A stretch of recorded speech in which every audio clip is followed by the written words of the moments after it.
G'day fellas and welcome to a casted game. We're here on the brand new patch. Season 5 has finally arrived and we're watching the ranked ladder right now as the Giga Chats begin to take over the civilization with, unfortunately, not a whole lot of changes. That's who we're going to be watching today. So without further ado, let's introduce our players spawning in on the south side or the west side of the map, depending on which way you'd like to call it. In the color red, playing as the Holy Roman Empire, we've got Zyro Timorous.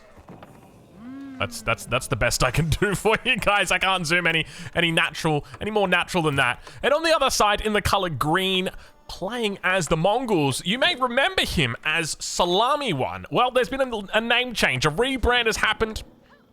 And on the north side, well, I guess you could call it the east side, in the green, on the Mongols, we have got Corvinus One. Now, I hope I'm saying that correctly, Corvinus. It feels like Corvinus is the correct pronunciation, so hopefully I get that right. If you haven't seen Corvinus or Salami, and I apologize if I do call him Salami, it's going to take some time. It's like when Demu changed his name, I still kind of default back to his old name, so it's going to take me time to get back to that. But if you'd like to check out Corvinus, make sure you check out his Twitch. Of course, I'll leave a link down in the description. But let's get into it. This is a matchup. Oh boy, is this a matchup. You know, if I had to rate hardest matchups, this one's up there. This is in my top 5 for sure. Mongols versus the Holy Roman Empire. And let me tell you right now, it's not good for the Holy Roman Empire. Now, if you don't know Zyro, I'll tell you right now, this guy's good. Conqueror 3 last season. So Corvinus is going to have some trouble this game. But speaking of trouble, I'm calling out all of you viewers right now. I want to see if we can get 420 likes on this video.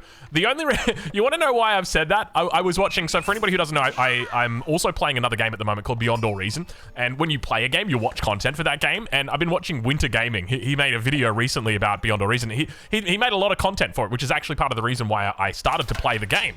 And one of the things he always does in his videos is he asks people to like the video. I'm like, you know what? I've never asked people to like my videos. Maybe I should start doing it. You know, he's successful. I want to be like that. Let's give it a go. So we're gonna give it a go. Can we get 420? That's the same number he used as well. He's like 420. It's a cool number, right? I like it. So let's see if we can hit that. If we can hit 420 likes, I'm gonna bring you more casted games. There you go. You know what? Even if it doesn't, I'm still gonna bring you guys casted games. So don't worry. I'm not gonna threaten you guys with a good time. Anyway, it's a tough match. Why is it a tough match? It's a tough match because the Holy Roman Empire, they love to go Castle Age. They love to get those relics. But if there's anything you should know about the Mongols, it's that they do not like that happening. Hence, we see this aggression coming out. But look at the counter walls. I say counter walls. Counter walls are normally walls placed down. But look at this villager running through right now. He's not paying attention. He might lose the villager here. 2 shots going to come out. Third volley. If it hits, he's in trouble. But it doesn't hit. 14 health on that bad boy.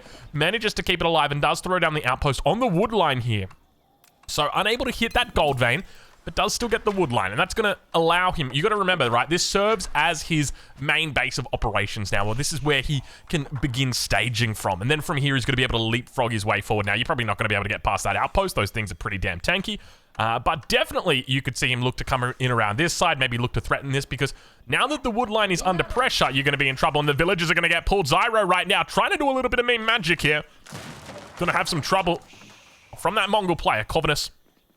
Not looking the best early on, but the second set of spears now going to be coming out to join the rest of them. A little bit of a surround. Dangerous game that you're playing right now, Mr. Giga Chat, and one of the villagers looking like it might go down. Indeed, it does. Huge loss here for the Holy Roman Empire, looking to try and bring that prelate out here. And we can see he takes out a couple more, or at least takes out one spearman, but that might be a second villager that goes down. Corvinus is going to be looking to dive it under the TC, not going to be able to find success, and we do see a second spear goes down. So early on, a trade, 1 vil for 2 spears. I'd be happy with that trade. I think that's a good trade for the Mongols. I'd take that trade. But I'm loving this already. These cute little walls coming in. The fact that he's walled in on this west side as well is just so nice. It means that this gold vein is 100% safe. There's no way that this gold vein is getting knocked out. And now we do hear that Archon Chapel being placed down, and oh my lord, what an absolute juicer of an Archon Chapel. Gets the wood, gets the stone, gets the deer, gets the TC, gets the throne. I mean, there's no throne, but it kind of rhymed with the stone. The stone and the drone. Yeah, I mean, this is a pretty nice one. I'm interested by the fact that it looks like it. I mean, you could have just gone 1 tile over and used the stone as a, or you use this as a drop-off point, and you probably could have got it like smack bang in between this, and then you still buff up the TC as well. So I don't know why we just didn't go 1 more tile, but anyway, I'll leave it up to Zyro. As I mentioned, he's the Conqueror 3 player. I'm just the fledgling. I mean, I was also Conqueror 3, but I'm a fledgling Mongol main at the moment.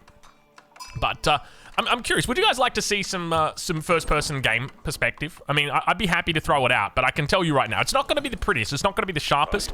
I'm a boomer, both in a literal sense and a figurative sense. I love to boom in games, but I'm also the kind of guy who holds a monster can and rides a lawnmower. Not really. I don't have a ride-on lawnmower. I don't have a lawn big enough to justify a ride-on lawnmower. You know, the biggest thing I can justify is like maybe one of those. Do you know the little lawnmowers that have got like they don't even have the motors in them, that you move them and it spins the blades at the same time? My grandma used to have one. She had this tiny little lawn out the front. I feel like that's perfect for me. That's all I need. Just a little bit of that. I don't quite ride that whole lawnmower thing yet, but I've seen the memes. Speaking of memes, though, on the other side of the map, we've got the age up now coming through from Corvinus here, and he's going to be looking to throw down the silver tree in the corner of the map, heading out to that position, though, an awkwardly placed wolf right here. So we'll have to see how he deals with that. Meanwhile, we got ourselves a little bit of a prelate pop out here. You can see that the villager is taking quite a bit of damage here. So what Zyro is going to be doing is popping out the prelate, getting the heals in, and putting the prelate back inside. This is an ultra smart move, ultra giga brain move right here, just simply because your prelate buff lasts for 15 seconds. If I remember correctly, it's 15 seconds. We'd have to... Let's double check and see if we can find... well, never mind. We're not going to be able to find it here. Ooh, a little bit of a mistake not moving these in just yet. If Corvinus wants to, he can actually push these back. That would cause a lot of havoc. And hold on.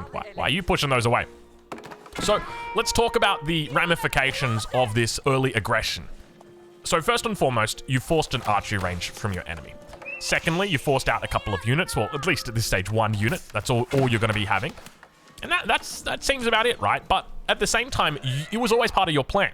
And that's what's important to remember. When it's part of your plan, then things go much better for you, because you can account for that. You can say, okay, well, I know that I'm going to be going for spears, and as a result, because I'm going for spears, I know how to optimize my build order around that. Whereas Zyro on the other side, it felt like, I mean, I didn't watch his build order too closely, but one thing to note is that you're always kind of like, oh, okay, he is spear rushing. I'm going to have to put down, you know, an archery range or something like that, and then subsequently respond to that. But we do now see that the silver tree in the corner did manage to come up despite being just slightly you can see this would kill me so much, dude. Oh my lord, a wolf attacking me every single trader that comes out. My lord, would I be cleaning that bad boy up quickly. And you can see these spears going to be moving out to clear it. Definitely the right call here. So loving it so far.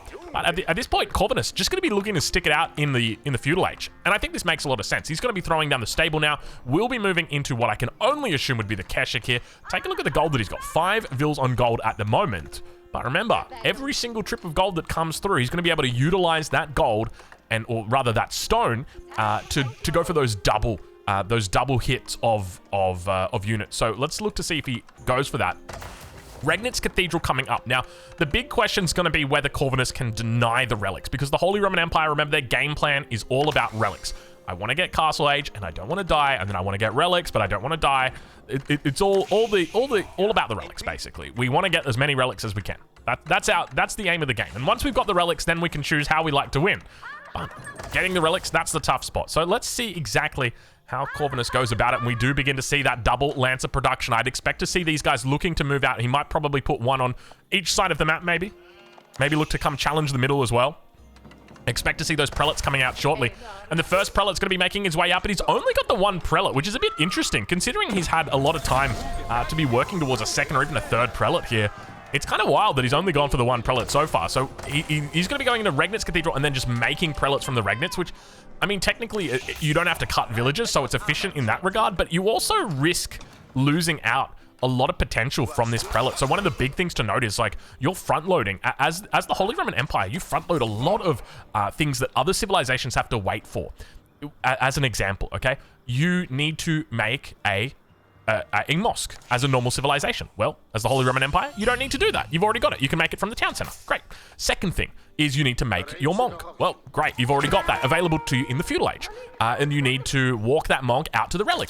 Well, guess what? You can do that while you're aging up. And then finally, you're going to be picking up that relic. You're front-loading all of those steps. Any other civ, like look at China as an example. China now needs to go ahead and make a mosque and train a prelate, or train a monk, And then finally, they need to walk that bad boy out there, collect the relic. So you can front load a lot of those steps. But speaking of steps, looks like the step unit out here, the Keshik, is going to start battling down the front line. Prelate going to be running for dear life. And some interesting relic positions here. So we got the first one. That's definitely the safe relic here for Zyro. But this one on the south kind of feels safe as well. I mean, it's not 100% in the middle. It's definitely a little bit more contested than the last one. And in fact, now that I consider the bases, you can see that Corvinus's base is definitely somewhat tied towards this south side more so than his opponent. So I think that's interesting, but we do now start to see the men-at-arms coming out. Knights are already out here as well. One thing to note for Zyro. So let's see what kind of composition we've got coming out from Corvinus. And it looks like he's going for the classic GUA build here, the 1-1-1. So looking to go into Spearman, Archer, and of course that Cavalry unit, which is going to be the Keshik here. We can begin to see him moving down here as well. And there's already that scout out in position for Zyro. He's looking to try and see whether his enemy is coming out here. Take a look at this. We've got the prelate, the sneaky little prelate around the backside, and beautiful shift commands as well. Can I just compliment the man on his shift commands? Absolutely good stuff. Instead of running as the bird flies, so to say, just going and going around the edge. It makes a lot of sense. But look at these units that are coming out. Corvinus really going heavy with the tier. I was going to say the tier 2. The Feudal Age spam. I've been playing too much Beyond All Reason. It's called T2 over there, baby.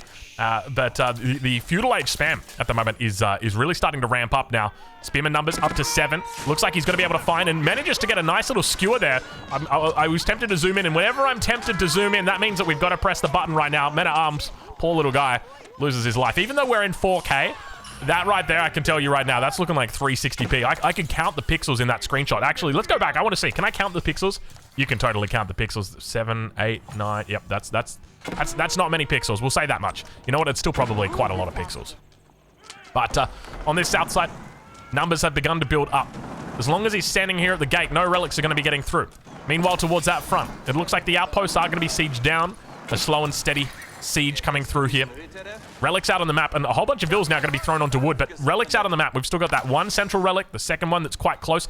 Interesting, you know, I just noticed we're on Hill and Dale, and I haven't even mentioned that yet. Hill and Dale is back, baby. We are season 1 again. It's great to have it back. I like Hill and Dale, and they've changed the map considerably. So shout out to the devs for changing the map in a productive manner. This is one of the best changes I've seen for a map. Even though I loved to abuse what Hill and Dale used to be, I support this change 100%. And if you're wondering, what did they change about Hill and Dale? Remember that you used to spawn with not only just that small gold in your base, you also used to spawn with a big gold in your base. Guess what? They removed it. So now you've only got the small gold. You need to get out on the map. You need to start fighting. Exactly how Corvinus is looking to do right here, putting on the pressure.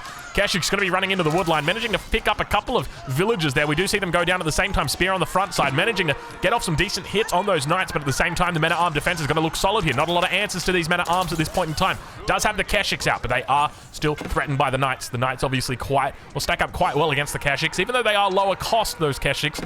Don't do as much damage. And take a look at the damage numbers here. We've got 16 damage up against 24 damage. You might not think that's a big deal, but wait until you throw in the armor. The armor is where things start to get a little bit crazy for those Keshiks. Well, not crazy, but a little bit worse. So the Keshiks, they've got 16 damage, or I guess a base of 15 minus the 4. That takes them down to 11 damage. Compared to the Knight, which is 24 damage, only against 3 armor. So it's almost double damage is what you're looking at. Now, there's a couple of mitigating factors. Of course, the Keshik has got lifesteal. We've seen these vampires in action before. One of the greatest units, or one of the greatest mechanics in all games. And in fact, I actually got called out in the last video that I posted. Wallalo in the north, not gonna happen, mate. You sit down. If you're gonna leave the Wallalols to anybody, it ain't gonna be. It's gotta be Corvinus. But yeah, in one of the last videos I posted, I actually mentioned the fact that in Dota 2 they've got lifesteal, but I was like, in League of Legends they don't have lifesteal, and someone called me out in the comments. They're like, yeah, trust Drongo, the Anivia main, to think that there's no lifesteal in League of Legends. Of course, there's lifesteal. I just completely dropped my mind. I didn't even think about it. You know, you've got those big lifesteal items like Phantom Dancer. That's a classic. Calm down, League. I'm trolling at that point. At this point, I'm trolling. I know Phantom Dancer doesn't have any lifesteal. It's got lots of AP though. But anyway, on the north side of the map though, the Knights as well as the men-at-arms, begin to look to put pressure on the Uvu. That's a troll. Calm down. Don't take back your comment. Unpause the video. You know, stop it. Delete the comment. I will peer pressure you. Delete that comment. Actually, don't delete it. It's okay. We'll take the engagement. But anyway, on the north side of the map, though, traders starting to get a little bit crazy over here. 18 traders so far for Corvinus. He is looking to get a hold of this economic game, and we can see that economic number really starting to climb here. Let's switch it over. We're at the 15-minute mark now to that economic tab, and looks like the Keshiks are going to be able to make some pretty decent gains here on this top side. Remember, they're going to be able to heal up here. I just tried to zoom in, so we're going to throw it down. A little bit of an armor arrow comes off, trying his best to do some damage. We're going to chase these knights up towards the top side. A little bit of health left on those bad boys, but the age up hasn't, or the veterancy has now come through for Corvinus here. And he begins shifting into the crossbow. So definitely the right call here. Moving into the crossbows. It's a classic combo, you know, the crossbow knight. But here we see an extension of that being the crossbow Keshik. So I'm curious to see what kind of impact he can find here with the Keshiks here today. And manages to take a couple of nice little units out there. Kurultai in the middle. Remember, this bad boy does heal as well, so you can always bring these units down just to give him a nice little heal up. It's a little bit of a slower heal. If you want to get your healing really taken over, then what you're going to need to do is find some units and then kill them, because you get that extra 3 health after every attack. Oh, yeah. Let's check in. I want to check in. Do we have... Where's our prayer tent? So we've got 1 relic here, 2 relics here, 3 relics in the bag at the moment for Zyro. Not the best, but against the Mongols, I feel like that's pretty decent, but now I'm kind of getting scared. One of the things Corvinus needs to do in this position, and I'm curious whether he looks to do it, because I feel like opening with Keshiks makes a lot of sense. But as the Mongols, I always want to move into Spear Crossbow. Spear Crossbow is just such a killer combo as the Mongols, because you build that trench, and there's going to be problems in Paradise. But have a look at this. We got the Keshiks just running in onto the wood line, taking out plenty of villagers here. We can see those numbers really starting to climb. At the same time, the battle going to continue underneath this. Springwood emplacement on the outpost. It's got the relic inside, so it's going to be doing plenty of damage, but it looks like he does manage to repel this for the moment. The heals coming through. The Keshik's just like absolute madman, healing like crazy. And Zyro holding on for dear life. Looking to pick up a couple of upgrades in the midst of battle. The wheelbarrow together with the veterancy for the horsemen coming in. And definitely an interesting choice to be going into horsemen. And take a look at that range coming out right there. Huge range on that Springwood emplacement. Now going to start firing down on the Kurultai. But I think at this point, this is quite interesting, right? Because Corvinus has scaled relatively well. I mean, behind this, he's got decent trade numbers. But he does have problems, we'll say that much. The men-at-arms here, causing a little bit of an issue. Second market is out, and I do like this a lot going into the second market here. Really makes sense. Just because, well, you might as well. I mean, at this point, the game's starting to get late. You've got a decent economy, up to 1,300 gold, so you can support it. And remember, the more traders you've got as the Mongols, the better that gets, because you're going to start unlocking those new tiers. Looks like a trader did go down, but remember, just like any good thing, when you take out 1 trader, 3 of them pop up in their place. So it's always an uphill battle, quite literally. If I could give one suggestion to Zyro in the way that he plays, because I'm liking the way that he plays at the moment, it would just be to be a little bit more liberal with my usage of knights. So you can see them just kind of chilling out at the moment. I'd just be sending like 1 up here, and then just 1 down here, and then another 1 over here. Like, you have the 3 men-at-arms, and the men-at-arms are good, but the knights are just so much better. The knights do a lot more damage. They can keep up more effectively with the traders, and they can escape from any enemy attackers that look to come in and try and neutralize your threat. So that's why I think knights are really potent in this position, especially because he's already got the gates in on the side, so you can just very easily run up and around the side. Doesn't have to think too much about it. But now we've got what might be the most dreaded situation for any Holy Roman Empire Giga Chat enjoyer. It's that passive, I say passive, it's that aggressive push that's coming forward. Look at the outposts, the way that he's building these outposts, so aggressive, making sure, and the Kurultai does go down, but he's carving out the space right now inside the base of Zyro. And Zyro's having a lot of trouble with this, because as you can see, he needs answers to the trebuchet, so that means he's going to need at least Springwoods. He needs an answer to the cavalry, so he's going to need some form of, whether that be spearman or lansknecht, something like that, or maybe even a crossbowman.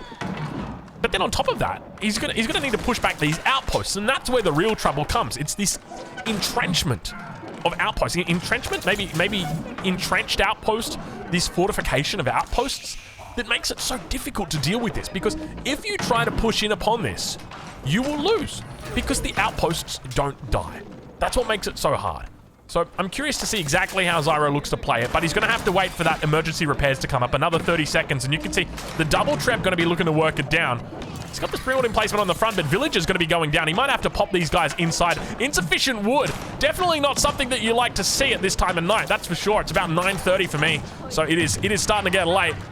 But now Zyro looking to push forward and a little bit dangerous. We just talked about it, the fact you can't really push into a position like this. He's going to try his best. The Mangonel on the back line going to be looking to try and hold it on.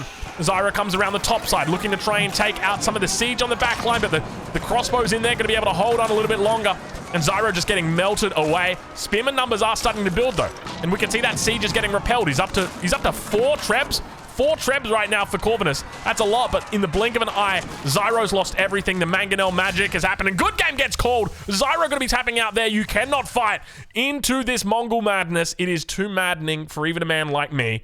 Ladies and gentlemen, make sure you go check out Corvinus if you enjoyed this video, and then make sure you leave a like and subscribe and all that good stuff, and we'll catch you guys in the next one. Thank you so much for watching.